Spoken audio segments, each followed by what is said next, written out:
Have you ever wanted to just play around with one of those powerful AI models? You know, the ones that can write code or create incredible images, but without having to write a single line of your own code? Well, today we're diving into the ultimate AI sandbox that lets you do exactly that. Let's jump in. So, that's the big question, isn't it? How do you get your hands on this amazing tech without getting bogged down in programming? How do you just experiment? Well, it turns out the answer is actually pretty straightforward. And the answer is a service called Amazon Bedrock. You can think of it as your all-access pass to some of the world's best generative AI models. The best part? It's serverless. That's just a fancy way of saying you don't have to worry about servers or infrastructure at all. It's all about letting you be creative, right away. So here's our game plan. We'll start with a quick look at what Bedrock is, then dive into the AI Sandbox Concept. We'll take a tour of the playgrounds for text, chat, and image. Then we'll talk about the art of the prompt and, maybe most importantly, how you can take what you learn in the playground and put it straight into a real application. Okay, first things first, what exactly is Amazon Bedrock? Well, at its core, it's all about making really powerful AI super accessible, but without all the usual headaches.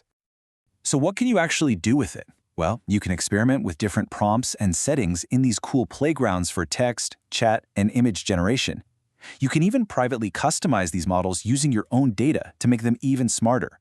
And then, you can integrate those models right into your own apps. And the best part? No infrastructure to manage. None. It's all handled for you. So why do we need a sandbox? Why not just start building? Well, anyone who's worked with AI knows it's not always a straight line. Getting a model to create exactly what you have in your head, that takes a bit of trial and error. It's a creative process. And that's exactly where the Bedrock playgrounds come in. I like to think of them as an AI test kitchen.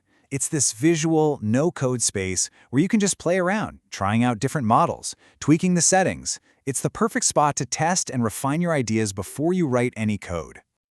All right, enough talk, let's get our hands dirty. We're going to take a quick tour of the three main playgrounds: text, chat, and image.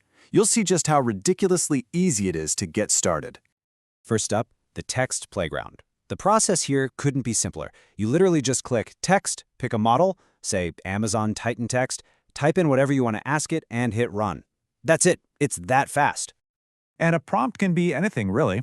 For example, you could ask it this classic programming question: describe the purpose of a Hello World program in one line. You type that in, and bam, you get a perfect, concise answer right back. Now this is a really important distinction. The text playground actually has two modes. Single prompt is like asking a single question. You ask, it answers, conversation over. But chat mode, that's different. It's a real conversation. The model remembers what you said before, so you can ask follow-up questions and build on the dialogue. Next up, the image playground. And guess what? It's just as easy. You choose image, pick a model like the Titan image generator, describe the picture you want to create, maybe adjust a setting or two, and hit run. And your prompt can be as simple and fun as this. Generate an image of happy cats. In just a few seconds, the AI will create a totally new, completely unique image based on just those words. It's honestly kind of magical and a lot of fun. What's so cool about this is that while you're just playing in these sandboxes, you're accidentally learning a really critical skill called prompt engineering. You're going from simple commands to crafting really precise instructions to get exactly the output you want. And this slide shows a fantastic pro-level technique. Instead of just asking what is 10 plus 10, the user first gives it a few examples, right? 1 plus 1 is an addition problem, 1 minus 1 is a subtraction problem. By giving the model that context first, the final answer isn't just 20, it's 10 plus 10 is an addition problem. That technique is called few-shot prompting, and it's how you steer the model toward the kind of answer you're looking for. Okay, so this brings us to what I think is the most brilliant part of this whole thing. All of this experimentation, all this playing around, it's not just for practice. There's a direct path from here to a real working application. So here's the biggest takeaway. All that time you spend in the playground, honing your prompts, testing different models, tweaking the settings, it isn't wasted time. It translates directly into your application's code. Let me say that again. There is zero wasted effort. The logic you figure out in this visual tool is the exact same logic you'll use when you go to build your app. And hey, that's not just me saying that. The documentation spells it out perfectly. Running a prompt in the playground is the same thing as making an API request in your code.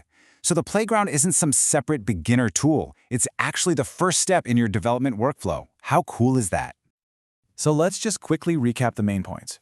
1. Bedrock playgrounds are your no-code sandbox for AI experiments. 2. You can easily test out models for text, chat, and images. 3. All this playing is actually how you learn prompt engineering. And 4. The absolute killer feature. What you do in the playground translates one-to-one into the code for your app. It's really this seamless bridge from a simple idea all the way to a finished product. So, the sandbox is open, the tools are there. The only question left is, what are you going to create first?